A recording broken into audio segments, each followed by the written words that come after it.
Welcome to the deep dive. Today we're getting into the complexities of medico-legal reports here in the UK. We're talking personal injury, medical negligence cases.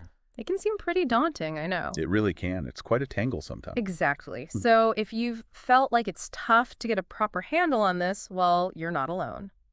Our aim today, really, is just to cut through that.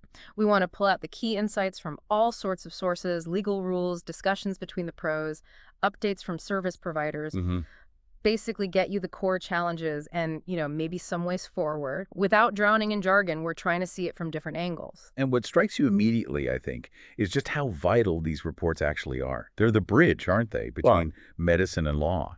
When someone claims for personal injury or medical negligence, they need a doctor, an expert, to give an objective look at their injuries. And this report, it's not just, a formality. It becomes absolutely central.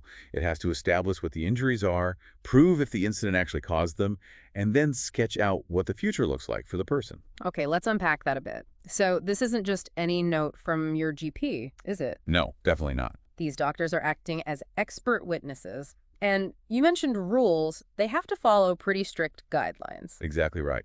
In the UK, these reports have to comply with the civil procedure rules, that's Part 35, or for criminal cases, the criminal procedure rules, Part 19. These rules lay out precisely what needs to go in, how it should be structured. And if they don't meet the standard? Well, the court can actually reject the report. And that's huge because, as our sources point out, a rejected report can sometimes mean the whole case just collapses. The experts even sign a legally binding declaration confirming they've followed all the rules. So the pressure to get it spot on is pretty immense. It's all about impartiality, reliability. Yeah, you can see why. Now, this is where it seems to get really tricky. One thing that comes up again and again is just how long it takes to get these reports. It sounds like a major bottleneck. Oh, absolutely. It's a huge source of frustration. What's causing these holdups? Is it on the medical side, the legal side, or both? It really stems from pressures on both sides, actually. If you look at the medical professionals, many are juggling packed clinical schedules. Patient care, understandably, has to be the top priority. Writing these detailed medico-legal reports, that's a significant chunk of admin on top of their day job. Plus, some doctors might not be fully up to speed with the legal hoops they need to jump through, the timelines required. They might be working kind of in isolation, perhaps without dedicated admin help, or even the right tech like transcription software or proper case management systems. Okay, so that's the medical perspective. And what about the lawyers waiting for these reports? What's their experience? Well, they often find it really difficult just to get appointments with the specialists they need. These doctors are busy people. And then even after the appointment, there can be long waits for the actual report to land on their desk. And that delay has knock-on effects, I imagine. Big time. It doesn't just slow the case down, it can genuinely impact the claimant's chances of getting fair compensation. Financial pressures mount, evidence can get stale. Our sources mention heavy workloads in both the NHS and private practice is a key factor. And also, sometimes just getting hold of essential hospital records could be a slow process in itself. So speed is one issue, but it's not just about how fast they arrive, is it? Concerns about the quality pop up too, and how consistent they are. Precisely. That's the other side of the coin. You sometimes see reports that aren't clear, or they're poorly structured, or they just leave out vital information. A common problem we see highlighted is when a report doesn't give a really clear statement on, say, causation. Did the defendant's negligence directly cause these specific injuries? Right, the link. Exactly. Or sometimes the prognosis isn't detailed enough. What's the likely recovery path? How will these injuries impact their daily life, their work? When that key stuff is missing or vague, it almost always means going back, asking for amendments. And that, of course, means more delays and more costs piling up. And there was one case mentioned in the sources, Dr. 𝗲𝗏, that sounded like a pretty serious warning about getting this wrong. It really is a stark reminder. The Dr. 𝗲𝗏 case, it vividly shows the potential consequences, legal and professional, of producing reports that are inadequate or, worse, making changes incorrectly. He actually faced potential contempt of court proceedings. There were inconsistencies between his reports and issues around the statement of truth he signed. It really hammers home how crucial it is to stick rigidly to the CPR rules and that expert declaration. And it's not just extreme cases. The Expert Witness Institute points out, 3 really common errors they see. Experts not including full details of their instructions, not properly discussing the range of reasonable medical opinions, and not giving enough detail about the medical literature they relied on. It sounds like the lawyers must end up doing a lot of chasing and, well, almost managing the report writing process themselves sometimes. That's often the reality, yes. Lawyers frequently find themselves bogged down in admin, chasing progress, asking for corrections, basically translating between the medical world and the legal requirements. It's a sort of go-between. Exactly. It really highlights this potential communication gap between the professions. They operate with different priorities, sometimes different communication styles, even different jargon. It can easily lead to cross wires and holdups. Some of the material we looked at suggests that maybe setting up clearer communication protocols, perhaps even direct lines between solicitors and the medical experts, could really help smooth things out. And then there's the money side of it all. That doesn't sound straightforward either. No, not always. There are financial uncertainties involved. Mm-hmm. Medical experts, quite reasonably, often need payment up front or part payment for doing the report, but there's no guarantee the case will succeed, and those costs will be recovered later. So there's a risk of disputes over fees or non-payment. And for the expert. Well, if a case gets dropped, perhaps because the evidence just isn't strong enough once investigated, the expert might have done a lot of work they don't end up getting paid for. It's a risk for them, too. Okay. Now, we keep talking about medical experts. Can you clarify exactly who these people are? What's their specific function? Sure. So an expert witness is basically anyone with specialist knowledge. It could be technical, scientific, medical professional that the court needs help understanding. Unlike a regular witness who just talks about facts they saw or heard, an expert can actually give their professional opinion to the court. Got it. And in cases involving, say, broken bones or joint injuries, orthopedic injuries, an orthopedic surgeon is often the key expert witness you'd turn to. But medicine's become so specialized now, hasn't it? So even within orthopedics, you might need someone who focuses specifically on the lower limb or the spine, or maybe pediatric cases if it involves a child. So it really depends on the specific injury. You might need different specialists. Exactly. For complex cases, you might actually need a whole team of experts. Beyond orthopedics, you could need, let's see, experts in rehabilitation medicine for long-term recovery planning, maybe spinal cord injury specialists if that's relevant. You might need care experts or occupational therapists to look at ongoing support needs, psychiatrists or psychologists for mental health impacts, Yay. pain management specialists, sometimes even experts on life expectancy if the injury is severe.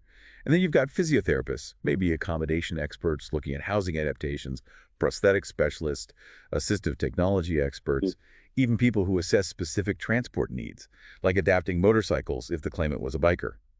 Wow, it can get really detailed. It can.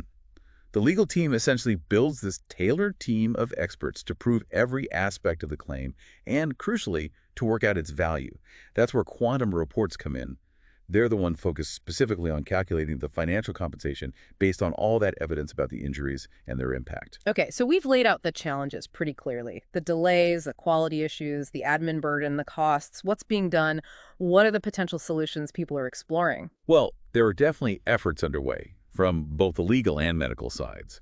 From the legal perspective, there's a push for things like more streamlined communication methods, maybe more investment in admin support, like dedicated case managers to take some load off the lawyers.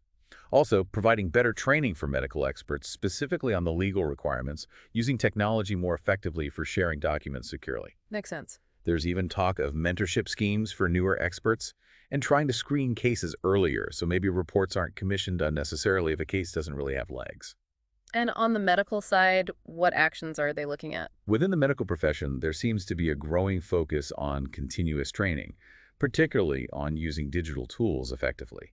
Things like adopting voice recognition software or workflow systems to make report writing faster and easier. Also, more structured training, specifically on medico-legal reporting itself, maybe having dedicated admin support just for the medico-legal work. Separating it out a bit. Potentially, yes. And better integration with legal tech platforms, setting up clear service level agreements or SLAs so everyone knows what to expect timeline-wise. Some doctors are trying to specifically block out time in their diaries for medico-legal work. And workshops, training sessions, it's all part of the mix. It sounds like collaboration is key, though. Absolutely. The most promising solutions seem to involve both sides working together. Shared training programs, integrated digital systems, maybe jointly developing standardized report templates, liaison roles. That kind of collaborative approach seems essential. Now, one really interesting area that keeps cropping up is technology, and specifically AI, artificial intelligence.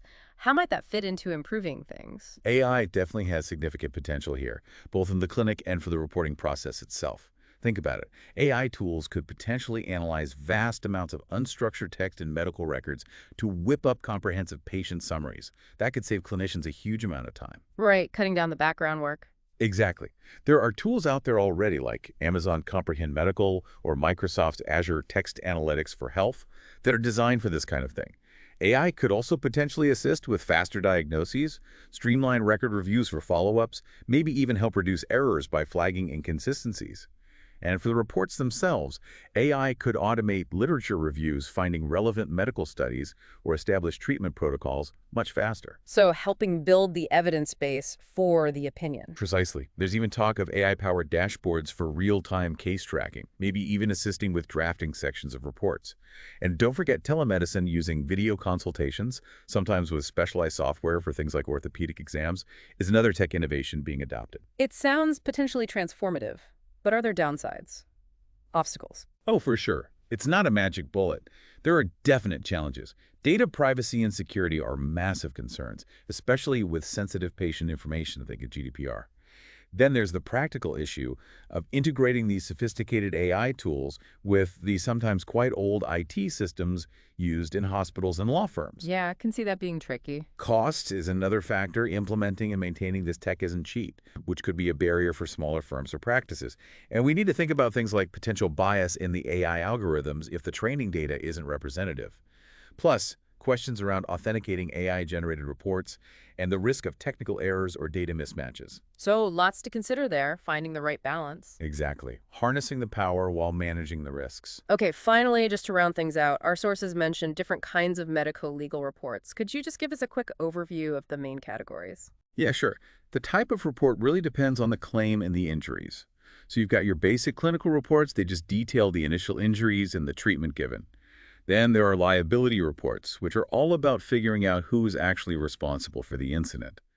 Quantum reports, as we mentioned, focus on calculating the financial value, the compensation amount.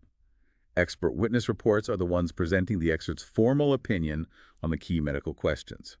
You might also see rehabilitation reports, tracking therapy progress and future needs. Psychological reports for mental health impacts, specific child reports considering age and development, and sometimes really focused reports on specific injuries, head injuries, back problems, repetitive strain injuries, that kind of thing. Got it.